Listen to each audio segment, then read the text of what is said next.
তিন দিন রানা প্লাজার ধ্বংসস্তূপ থেকে অলৌকিকভাবে বেঁচে ফিরেছিলেন নাসিমা। তবে সেই নাসিমাই পদ্মায় বাসডুবিতে এবার মারা গেছেন। রানা প্লাজা থেকে বেঁচে ফেরা নাসিমার জীবন শেষ হলো পদ্মার বাসডুবিতে।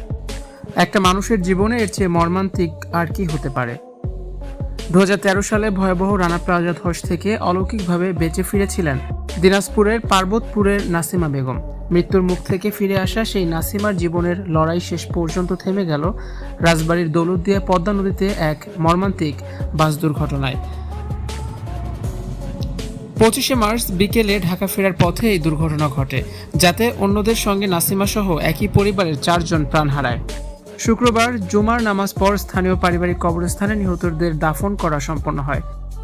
নিহত অন্যরা হলেন নাসিমার অন্তঃসত্ত্বা ভাগ্নি আজমিরা খাতুন, ভাগ্নির স্বামী আব্দুল আজিজ আজাদ এবং 4 বছর বয়সী শিশু আব্দুর রহমান। পারিবারিক ও স্থানীয় সূত্রে জানা যায়, গত বুধবার বিকেলে নাসিমা তার ভাগ্নি জামাই ও শিশুকে নিয়ে ঢাকা যাওয়ার উদ্দেশ্যে বাসে রওনা হন।